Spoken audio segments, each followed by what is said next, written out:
Please be seated.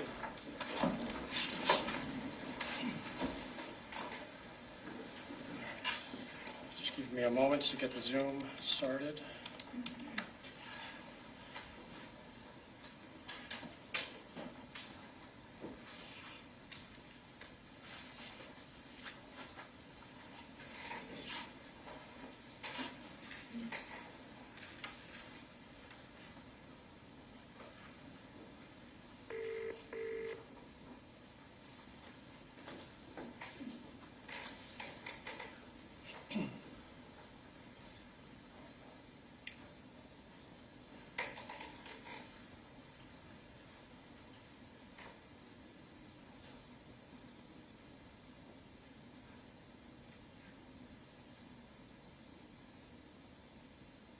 Monitors on the back.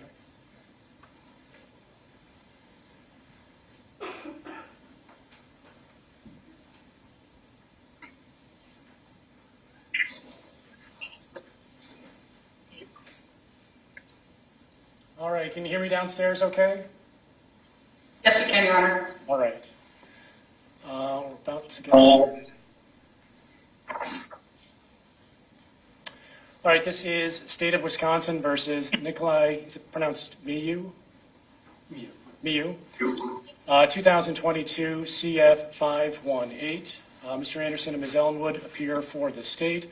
Mr. Harrelson is present. Mr. Miu appears by video from the St. Croix County Jail. Before we take up the initial appearance, I just want to address a few things. First, we have a packed courtroom. All of you are welcome today. I do have a few requests. First, make sure your cell phones are turned off or are on silent. Please remain silent and seated if you are in a chair during these proceedings. Once this case is concluded, we will recess to allow those of you to exit who do not wish to participate in the other hearings. Earlier today, I signed a media order. Credentialed media may photograph and record today's hearing. The general public, however, may not photograph or video. That means no cell phone photography, no photography of any kind. At the victims' requests, no photography of the victims who are seated in the gallery. That means no shots, video, or still of the gallery area. I have permitted a number of people to appear by Zoom, who I understand represent victim interests. You are visible to the entire courtroom. If you do not wish to be seen or photographed, you may cover your camera or disconnect it. You'll still be able to see and hear us in the courtroom. But please know that you are visible to everybody who is seated in the courtroom. Let's take up the initial appearance. Mr. Miu, can you hear me? Yes, sir. Do you have a copy of the criminal complaint? Yes, sir. Is your address correct? Yes, sir. Is your date of birth listed correctly on the complaint? Yes, sir. You have the right to an attorney. If you cannot afford an attorney, one may be appointed for you at public expense. Did you meet with the public defender today? Yes. Does he qualify? Yes. He does not. Does not qualify? Does not. The public defender tells me, Mr. Miu, that you do not qualify for public defender representation. If you think you still may want a lawyer at public expense, you may qualify for a court-appointed attorney. It's a lot like a public defender, but you repay the county at a prescribed rate. You are certainly free to hire an attorney on your own. You may represent yourself if I am comfortable and believe that you are capable of doing so. Is it okay if the public defender helps you at least for today's hearing? Yes. All right. Mr. Harrelson, did you go over the complaint? Not with Mr. Miu. I received it about 10 minutes before 1 o'clock. Mr. Miu, I'm going to read off the charges so that you're aware of what you've been accused of doing. In count 1, you've been charged with first-degree intentional homicide. That is a Class A felony. Upon conviction, you face a sentence of life imprisonment. In counts 2, 3, 4, and 5, you are charged with attempted first-degree intentional homicide. Those counts involve Class B felonies. Upon conviction, you would serve a maximum term of imprisonment not to exceed 60 years. Do you understand the charges and the maximum possible penalties?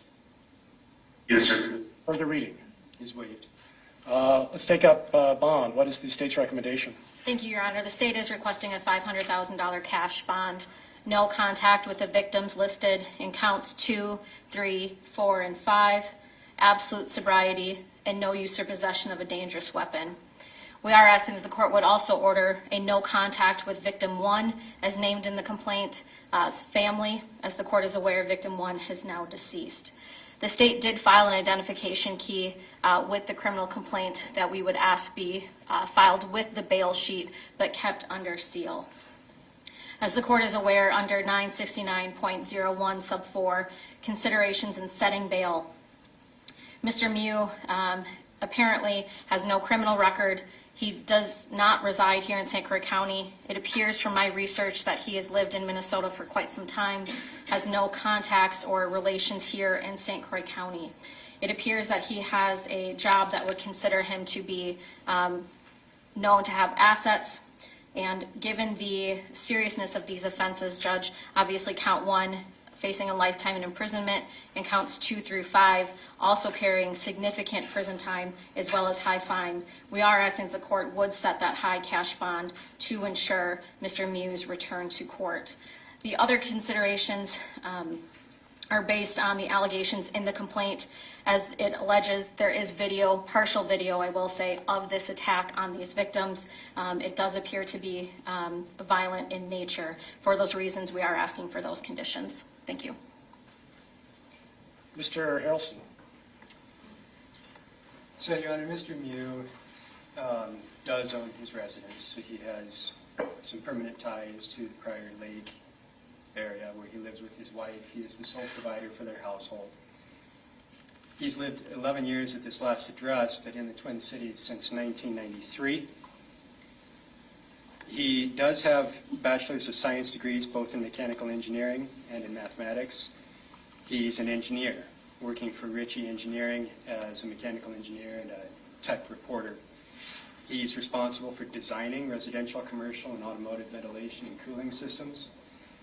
He has quite a lot of education and practical on-the-job experience. He has a very stable job with Ritchie Engineering where he's been employed for the last 16 years. He has no objection, of course, to the state's request for no contact with the victims or the family of the victim in count number 1, although judging from the facts as alleged in the complaint, I have no reason to believe that he knows who they are or anything about them. This appears to have been a completely chance encounter on the river. A very unfortunate one, but he doesn't seem to have had any prior knowledge of who these individuals are, so I just ask that remaining under seal, the appropriate contact information would be provided to him so that he knows who not to reach out to. He has no objection to no possession of dangerous weapons, although I would request that a definition be provided to him. The statutory definition, off the top of my head, I don't remember what section it is where this term dangerous weapons is defined, but I would like a definition, preferably the one from the statutes, so that he knows what it is he can and cannot possess. No objection to the absolute sobriety requested. As to the $500,000 cash, I would like to remind the court that the primary purpose of cash in setting bail is to ensure his return to court. There are, of course, a number of alternatives that the state can use, that the court can order, alternatives to cash, which can serve the same purpose. And in fact, some of those alternatives I would propose offer a greater assurance of return to court. So Mr. Miu, I've spoken with him, would not object to an ankle bracelet with GPS monitoring. being as old as he is and no criminal history that is known, I don't see any reason to make the geographic restriction tiny. But I would ask that he be given an ankle bracelet in lieu of a high amount of cash. As to the cash, I understand why some cash is necessary to ensure that he has an interest in returning to the court. My request would be for $50,000 cash. As Your Honor is aware, cash bail in this state is not handled by percentages and bail bondsmen, but he would have to come up with that in cash, and that can be difficult for anyone, even an engineer. Now, I'm going to I would suggest to him that he complete the court's application for a court-appointed attorney, so Your Honor will have some better understanding of his finances. But given the severity of the charge, I'm not entirely certain he'll be able to hire or retain his own attorney, because I have a feeling that that's going to be quite costly. So my request is $50,000 cash.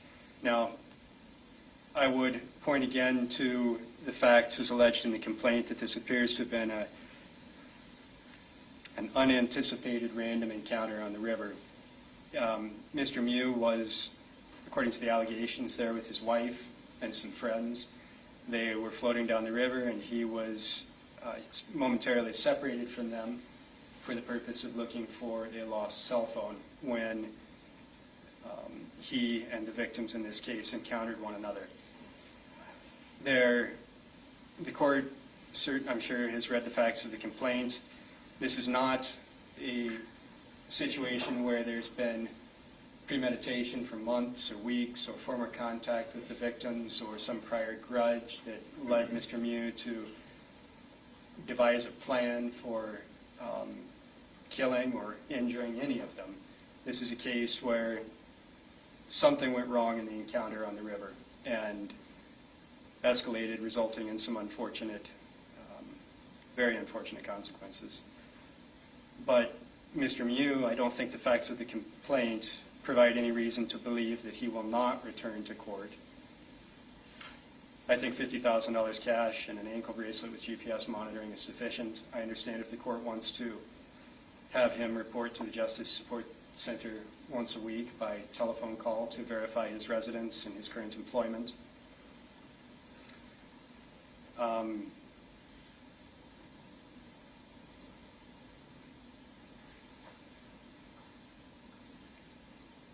I understand the severity of the charges, but I think that the allegations, the way that they are in the complaint, law enforcement will have to do a lot of investigation and sorting out in this matter, but there are apparently two sides to the story, which are both presented in the complaint. In light of those and Mr. Miu's stability of employment and residence, family, I'm asking for $50,000 cash with the ankle bracelet. You mentioned GPS bracelet. What geographic restriction do you propose? I don't have any information from him that he's required to travel for work, but I also don't know the location of Ritchie Engineering. My request would be that he be ordered to remain within the state of Minnesota and Wisconsin. Ms. Ellenwood, any comment on the GPS offer?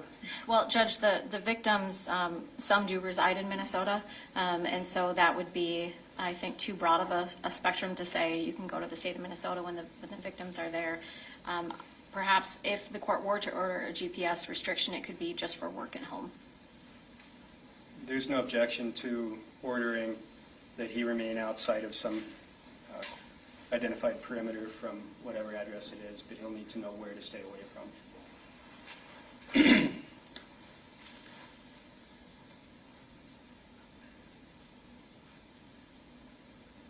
All right, I am going to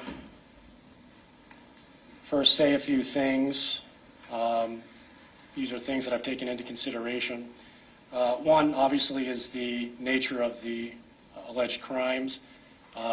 They're serious in nature. That is an understatement. We're dealing with a first-degree intentional homicide, carries a maximum penalty of life in prison. We have 5 victims, one of whom is deceased. 4 others allegedly have been seriously injured. I'm unclear about what their prognosis is, but from what I've read, I can conclude safely that this incident resulted in serious injuries to them. Mr. Miu is not a resident of Wisconsin. He's not a resident of our county. No meaningful ties to our community have been identified other than the crime itself. He has no criminal history that anyone is aware of. He does have assets. Sounds like it consists largely of a home, perhaps other assets too. He's lived in Prior Lake since roughly 1993, from what I understand. We're dealing with a violent crime, and that is concerning. The safety of the public also factors into my decision. So I think the following bail is reasonable and appropriate given all of those circumstances. First, I find that cash is necessary to assure Mr. Miu's return to court, given the serious nature of these offenses, the maximum penalties that he faces, along with the absence of any ties. Cash is warranted. In my judgment, $1 million is an appropriate amount. I think that is warranted given the fact that we have 5 victims with unknown prognosis, with the exception of one who regretfully has been fatally injured. Conditions of bond include absolute sobriety. That may be verified through testing through the Justice Services Department on an ankle or a remote testing device. I'd like to have testing set at least 4 times per day. Mr. Miu will not possess any dangerous weapons. Dangerous weapons are or include those identified in statute. We'll have that spelled out so that there are not any misunderstandings. Court will also order GPS monitoring. He is restricted from 1/2 mile from each of the victims' homes. He'll have no contact with any of the victims and victim one's family. Were there any conditions that I missed?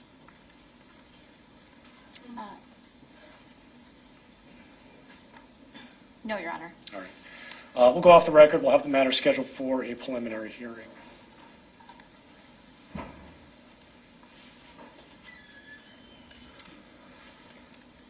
Your Honor, considering the gravity of the matter and the fact that the public defender can't take the case at the moment, I wonder if we could have an attorney status conference prior to the preliminary hearing to see whether he's retained someone or needs a court-appointed attorney, because although I would like to, it seems like a good idea for his attorney to make the judgment about whether or not to waive the speediness of the preliminary hearing in order to properly prepare for that matter. That's a good idea. Let's go off and schedule. Can we do the preliminary hearing August 12, 10 o'clock? August 12, what time? 10? 10. That works. Let me just look at the law enforcement calendar, Judge.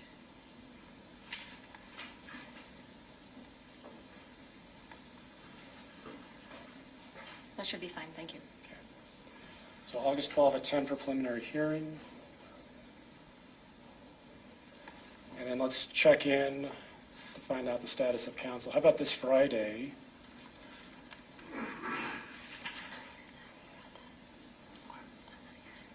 1:45 right after intake.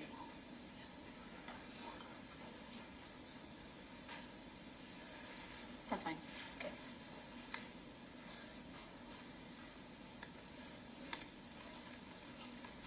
Right, back on. We'll have the matter scheduled for a preliminary hearing on August 12 at 10 o'clock. I'll have it set for a status conference on August 5 at 1:45. Purpose of the status conference will be to see whether or not counsel has been appointed or retained. Mr. Miu, if you think you are interested in the court-appointed attorney, please fill out the application immediately. That way we can review your eligibility and find a qualified attorney to take your case. You may retain counsel on your own if you prefer, and we'll talk about which direction you plan to go on August 5 at 1:45. If you do bail out, you must be present for all future court hearings. Failure to appear may result in a warrant for your arrest. Mr. Harrelson. Judge, just to correct the record on one point, I think you mentioned he had been resident at Prior Lake since 1993. What I meant to say was he had been there for the last 11 years, but in the Twin Cities metro area since 1993. Okay, I misheard you. Thank you. Thank you. Anything else, Ms. Ellenwood? No, thank you. All right, that's all. We stand in recess. Thank you.